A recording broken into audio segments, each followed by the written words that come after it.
మీరెప్పుడైనా గమనించారా? మన చుట్టూ కొందరు మనుషులు ఉంటారు. వారు చూడ్డానికి ఒక పెద్ద కొండలాగా, ఏ కష్టం వచ్చినా చెక్కు చెదరని శిలలాగా కనిపిస్తారు. వాళ్ళ మొఖంలో ఎప్పుడూ ఒక బాధ్యత, కళ్ళలో ఎవరికీ చెప్పలేని ఒక తీరని ఆలోచన కనిపిస్తూనే ఉంటాయి. వాళ్ళే మన మకర రాశి వారు. అవును, ఈరోజు మనం మాట్లాడుకోబోయేది మీ గురించే. మీ జీవితంలో అసలు ఏం జరుగుతుంది? ఎందుకు మీరు అడుగడుగునా అంతలా పోరాడాల్సి వస్తుంది? ఇవన్నీ విషయాల గురించి ఇవాళ ఈ వీడియోలో చూద్దాం. ఇది కేవలం ఏదో సాధారణ రాశిఫలం కాదు. ఇది మీ ఆత్మకథ. మీ మనసులో ఎవరికీ చెప్పుకోలేని, ఎవరూ అర్థం చేసుకోలేని ఒక లోతైన అగాధాన్ని ఈరోజు మనం సృష్టించబోతున్నాం. కాబట్టి ఈ వీడియోని ఎక్కడ ఆపకుండా మీ మనసు పెట్టి పూర్తిగా చూడండి. ఎందుకంటే ఈ ప్రయాణంలో మీ గురించి తెలియని లేదా మీరు ఒప్పుకోవడానికి భయపడుతున్న ఒక భయంకరమైన నిజం దాగి ఉంది. మకర రాశి వారంటే ఈ ప్రపంచానికి ఒక అద్భుతమైన నమ్మకం. ఎంత పెద్ద కష్టమైనా సరే, ఎంతటి బరువైనా, ఎంతటి బాధ్యత అయినా సరే నవ్వుతూ భుజాల మీద వేసుకుని నడిచే బాహుబలులు మీరు. మీ ఓపికకు ఈ భూమాత కూడా ఆశ్చర్యపోతుందేమో. కానీ పుట్టినప్పటి నుంచి నేటి వరకు మీ జీవితం ఒక పూల పాన్పులా ఎప్పుడూ లేదు కదూ. ఎందుకు ఎప్పుడూ కష్టాల మీద కష్టాలు మిమ్మల్ని పలకరిస్తూనే ఉంటాయి. ఒకవైపు మీరు ఈ లోకానికి ధర్మాన్ని, కర్మను శాసించే శని భగవానుడి బిడ్డలు. ఎక్కడైనా అన్యాయం జరిగితే సహించలేరు. 10 మందికి న్యాయం జరిగేలా చూస్తారు. కానీ విచిత్రం ఏమిటంటే అందరికీ దారి చూపే మీ జీవితంలో మాత్రం ఎప్పుడూ చీకటి అలుముకుంటూనే ఉంటుంది. అందరికీ న్యాయం చేసే మీకు మీ సొంత జీవితంలో మాత్రం ఎప్పుడూ పదే పదే అన్యాయం జరుగుతుంది. ఈ ప్రశ్నలు మిమ్మల్ని రాత్రుల్లో నిద్రపోనివ్వకుండా వెంటాడుతూనే ఉంటాయి కదా. లోకం దృష్టిలో మీరు ఒక కఠినమైన బండరాయి. మీకు ఏడుపు రాదు, మీకు నొప్పులు తెలియవు అని అందరూ అనుకుంటారు. కానీ ఆ కఠినమైన శిల లోపల ఎవరూ చూడని ఒక చిన్న పిల్లాడి మనస్తత్వం ఉంటుంది. ఆ మనసు పడే ఒంటరితనం, అది పెట్టుకునే మోగ రోదన ఎవరికి వినిపించడం లేదు.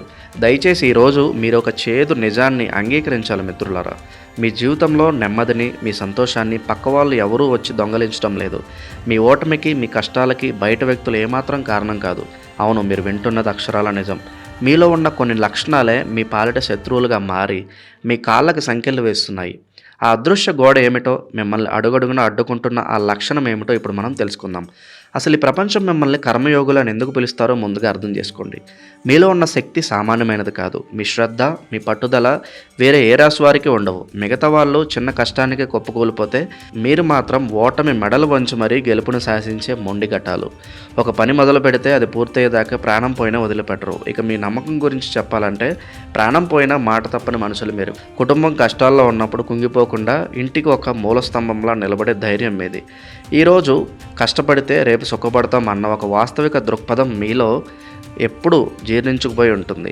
ఇన్ని అద్భుతమైన గొప్ప లక్షణాలు ఉన్న మీరు ఎందుకు నెమ్మది లేకుండా బతుకుతున్నారు? పర్వత శిఖరం మీద రారాజులా కూర్చోవాల్సిన మీరు ఇంకా పర్వతం అడుగునే ఎందుకు జీవితంతో నెత్తురోడుతూ యుద్ధం చేస్తున్నారు? సరిగ్గా ఇక్కడే మనం అసలు విషయం మాట్లాడుకోవాలి. మీ జీవితం నాశనం చేస్తున్న ఒకే ఒక దుర్గుణం ఏమిటో తెలుసా? మీలో ఉన్న మితిమీరిన ఆలోచన మరియు మీ భావాలను భయపెట్టని మౌనం. బహుశా ఇది మీకు చాలా సాధారణమైన విషయంగా అనిపించవచ్చు. కానీ ఒక చెక్కను లోపల నుంచి తినేసే చెదపురుగు లాంటిది మీ మౌనం.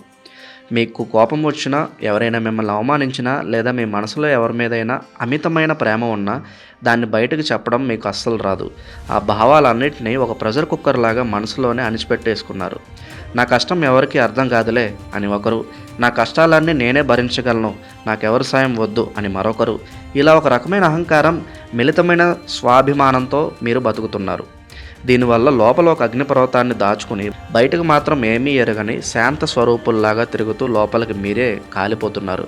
ఇదే సమయంలో ఒక చిన్న మాట. మీరు చూస్తున్న ఈ వీడియో, ఇందులో నేను చెప్తున్న ప్రతి అక్షరం మీ జీవితానికి అద్దం పడుతుందని మీకు అనిపిస్తే, అవును ఇది అక్షరాల నాకదే అని మీ మనసు చెప్తుంటే దయచేసి ఈ వీడియోని వెంటనే లైక్ చేయండి. ఇక అసలు విషయానికి వస్తే, మీ ఈ మౌనం వల్ల ఎంతటి అనార్థం జరుగుతుందో గమనించారా? మీరు ఎవరినైతే ప్రాణానికి ప్రాణంగా ప్రేమిస్తారో వారే ఈ మౌనాన్ని చూసి వీళ్ళకి పొగరు ఎక్కువ అని తప్పుగా అర్థం చేసుకుంటారు. మీలో ఉన్న ప్రేమను సరైన సమయంలో సరైన రీతిలో వ్యక్తపరచకపోవడం వల్ల మీ అత్యంత ఆత్మీయులు కూడా మీ నుంచి దూరమైపోతున్నారు. ప్రేమను చూపించడంలో మీకున్న ఆ బిడియం మీ జీవితంలో ఒక పెద్ద అడ్డుగోడలా నిలబడిపోయింది. దీనికి తోడు మీకున్న మరో భయంకరమైన అలవాటు ఏమిటంటే అన్నీ నేనే చేయాలనుకోవడం. ఇతరుల మీద మీకు అస్సలు నమ్మకం ఉండదు. ఎవరినైనా ఒక పని చేస్తానన్నా వారు సరిగ్గా చేస్తారో లేదో అన్న అనుమానంతో ఆ బాధ్యతను కూడా మీ నెత్తినే వేసుకుంటారు. దీనివల్ల మీరు శారీరకంగానే కాదు, మానసికంగా కూడా పూర్తిగా అలసిపోతున్నారు. అయినా సరే కాసేపు విశ్రాంతి తీసుకుందాం అని మీకు అనిపించదు. జీవితం అంటే ఒక అందమైన ఆట అని మర్చిపోయి దాన్ని ప్రతిరోజు చేయాల్సిన ఒక రక్తపాత యుద్ధంలా మార్చేసుకున్నారు. మీ జీవితంలో ప్రతిరోజు జరుగుతున్న 3 ప్రధానమైన సంఘటనలను ఒకసారి తీరిగ్గా కూర్చొని ఆలోచించండి. మొదటిది, భరించలేనంత ఒంటరితనం. మీరు అందరి కోసము అహర్నిశలు కష్టపడతారు. అందరి బరువులు మీరే మోస్తారు. కానీ రోజు గడిచిపోయి రాత్రి పడుకునే సమయానికి మీరు చాలా ఒంటరిగా గడుపుతూ ఉంటారు. మీ కన్నీళ్లు తొడవడానికి ఒక మనిషి కూడా లేడు అని కుమిలిపోతారు. కానీ వాస్తవం ఏమిటంటే ఆ ఒంటరితనానికి కారణం మీరే. మీ చుట్టూ మీరే ఒక పెద్ద ఇనుప కోటను నిర్మించుకున్నారు. ఎవరిని ఆ కోట లోపలికి రానివ్వడం లేదు. ఇక రెండవది, మీ చేజేతులా మీరే అవకాశాలను జారవిరుచుకోవడం. ప్రతి విషయంలోనూ అతిగా లెక్కలు వేయడం, ఏ రిస్క్ తీసుకోకుండా ఎప్పుడు సేఫ్ జోన్లో ఉండిపోవాలనుకోవడం. మీ తలుపు తట్టిన అదృష్టాన్ని కూడా మీరు అనుమానంగా చూస్తారు. ఇది వర్కౌట్ అవుతుందా అవ్వదా అని అతిగా ఆలోచిస్తూ కాలయాపన చేసి ఎన్నో అద్భుతమైన అవకాశాలను చేజార్చుకున్నారు. మూడవది, అత్యంత బాధాకరమైనది, బంధాల్లో బీటలు వారడం. మీరు ఎప్పుడూ ప్రేమ కన్నా బాధ్యతకే పెద్దపీట వేస్తారు. మీ జీవిత భాగస్వామి కానీ మీ పిల్లలు కానీ మీ దగ్గర నుంచి కోరుకునేది మీ అమూల్యమైన సమయాన్ని, మీ ఆత్మీయ స్పర్శను. కానీ మీరు మాత్రం వారికి డబ్బు, ఆస్తి, సౌకర్యాలు కల్పిస్తే అదే గొప్ప ప్రేమ అని నమ్ముతారు. ఇంట్లో వాళ్లకు అన్నీ కొనిచ్చాం కదా, వాళ్ళు ఎందుకు నన్ను అర్థం చేసుకోరు అని మీరు బాధపడతారు. కానీ వాళ్ళకి కావాల్సింది మీరు తెచ్చే వస్తువులు కాదు, మీరు. ఈ గ్యాప్ వల్లే మీ వాళ్ళు మిమ్మల్ని కఠినాత్మలు, రాతి గుండె కలవారు అని దూరంగా పెడుతున్నారు. ఆ మాటలు మీకు గుండెల్లో పిడుగుల్లా తగిలినా మీరు మాత్రం మారరు. అదే మీలో ఉన్న మొండితనం. మిత్రులారా, జీవితం అంటే కేవలం కష్టపడడం కాదు. బతుకు అంటే కేవలం బాధ్యతల బరువును మోయడం మాత్రమే కాదు. జీవితం అంటే ప్రతి క్షణాన్ని ఆస్వాదించడం. కనీసం ఇప్పుడైనా మీకు అర్థమైందా మీ జీవితం ఎందుకు ఇంత యాంత్రికంగా మారిపోయిందో? మీ కర్మకు, మీ కష్టాలకు శని భగవానుడు కారణం కాదు. మీ మౌనమే మీకు అతిపెద్ద శత్రువుగా మారి కూర్చుంది. ఇక చాలు, ఆ సంఖ్యలను తెంచుకొని బయటకు వచ్చే సమయం ఆసన్నమైంది. మీరు కేవలం పనిచేసే యంత్రాలు కారు. మీకు ఒక అందమైన మనసు ఉంది. మీకు భావాలు ఉన్నాయి. మీకు జీవితంలో కొంచెం నెమ్మది కావాలి. దయచేసి నేను చెప్పే ఈ 3 మార్పులను మీ జీవితంలో ఈ క్షణం నుంచి అమలు చేసి చూడండి. మొదటిది, దయచేసి నోరు విప్పి మాట్లాడండి. మీ మనసులోని అగ్నిపర్వతాన్ని బద్దలు కొట్టండి. మీ బాధను, మీ ప్రేమను మీ వాళ్ళతో పంచుకోవడం వల్ల మీరు ఎప్పటికీ చిన్నబోరు. మీకు ఒక విషయంలో భయం వేస్తే, మీలో ఒక ఓటమి ఎదురైతే మీ ఆత్మీయుల దగ్గర కూర్చుని పంచుకోండి. ఏడుపు వస్తే ఎవరినో చూసి భయపడకుండా చిన్నపిల్లాడిలా మనసారా ఏడ్చేయండి. కన్నీరు పెట్టుకోవడం ఏమాత్రం చేతగానితనం కాదు. అది మనసు మీద ఉన్న భారాన్ని దించేసే ఒక అద్భుతమైన ఔషధం. ఎప్పుడైతే మీరు మీ మనసు తలుపులు తెరిచి మాట్లాడడం మొదలు పెడతారో ఈ ప్రపంచం మిమ్మల్ని నిజంగా అర్థం చేసుకోవడం ప్రారంభిస్తుంది. రెండవది, ఈ ప్రపంచంలో అన్నీ మీరే చేయాల్సిన అవసరం లేదు. మీరు లేకపోయినా ఈ భూమి తిరుగుతుంది. పనులు వాటంతట అవే జరిగిపోతాయి.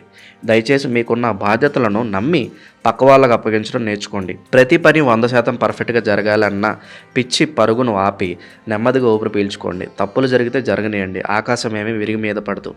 కానీ ఆ అనవసరమైన టెన్షన్ నుంచి, ఆ భారం నుంచి మాత్రం మీరు ముందు బయటపడండి. ఇక మూడవది, అత్యంత ముఖ్యమైనది, మీకోసం మీరు బతకడం నేర్చుకోండి. ఇన్ని సంవత్సరాలు మీ తల్లిదండ్రుల కోసం, మీ కుటుంబం కోసం, సమాజం కోసం మిమ్మల్ని మీరు మార్చేసుకుని బతికింది చాలు. ఇకపై రోజులలో కనీసం కొంత సమయాన్నైనా సరే మీకోసం మీరు కేటాయించుకోండి. మీకు ఇష్టమైన పాత పాటలు వినండి. ఎవరికీ చెప్పకుండా అలా ఒక్కరే ప్రకృతిలో ప్రయాణం చేయండి. చెట్లను, పక్షులను గమనించండి. చిన్న చిన్న సంతోషాలను అనుభవించండి. శని భగవానుడు మీరు చేసే కర్మలకు తగిన ప్రతిఫలం ఖచ్చితంగా ఇస్తాడు. కానీ మిమ్మల్ని సంతోషంగా ఉండొద్దు అని ఆయన ఎక్కడా చెప్పలేదు కదా. మీరు చేసే ఆ కఠోరమైన శ్రమకు కొంచెం ప్రేమను, కొద్దిగా భావోద్వేగాలను జోడించి చూడండి. అప్పుడు మిమ్మల్ని ఈ ప్రపంచంలో ఓడించగలిగే శక్తి దేనికి ఉండదు. ఆ కఠినమైన బండరాయిలో నుంచి కూడా జలజల పారే అమృతధారలాగా మీ ప్రేమ బయటకు పొంగి పొరలనివ్వండి. అప్పుడు చూడండి, మీ కుటుంబం, సమాజం మిమ్మల్ని కేవలం గౌరవించడం కాదు, ప్రాణంగా ప్రేమించడం మొదలు పెడుతుంది. మీ నిజమైన విజయం మీ బ్యాంక్ బ్యాలెన్స్లో లేదు మిత్రులారా. అది మీరు మనసారా నవ్వే ఆ ప్రశాంతమైన చిరునవ్వులో మాత్రమే ఉంది. ఈ ప్రయాణంలో మీరు విన్న ఈ మాటలు నిజంగా మీ మనసు లోతులను తాకాయని అనుకుంటున్నాను. ఆ శిల లాంటి మీ మనసుకు ఈ మాటలు కాస్త ఊరట కలిగించే అనుకుంటున్నాను. ఈ వీడియో మీకు ఎలా అనిపించింది? ఇందులో ఉన్న విషయాలు మీ జీవితానికి ఎంత కనెక్ట్ అయ్యాయో తప్పకుండా కామెంట్ చేయండి. మీ మాటల కోసం నేను ఎంతగానో ఆసక్తిగా ఎదురు చూస్తూ ఉంటాను. నా మాటలు మీకు కొంచెమైనా ధైర్యాన్ని ఇచ్చి ఉంటే, మీ మొహంలో ఒక చిరునవ్వు తెప్పించి ఉంటే వీడియోని తప్పకుండా మీ ఆత్మీయులకు షేర్ చేయండి. ఎందుకంటే చీకట్లో ఉన్న ఒకరికి మీరు ఒక చిన్న దీపం ఇచ్చినట్లే కదా. జీవితంలో ఎప్పుడైనా, ఏ క్షణమైనా మీరు మళ్ళీ ఒంటరిగా ఫీల్ అయితే, మీరు ఎవరూ లేరు అనిపిస్తే దయచేసి వీడియోని మళ్ళీ చూడండి. ఆ అక్షరాల్లో ఉన్న ఆత్మీయత మిమ్మల్ని మళ్ళీ పలకరిస్తూనే ఉంటుంది. మీరు ఎప్పటికీ ఒంటరి కాదు. ఈ ప్రయాణంలో మనందరం కలిసే నడుద్దాం. సర్వేజన సుఖినో భవంతు.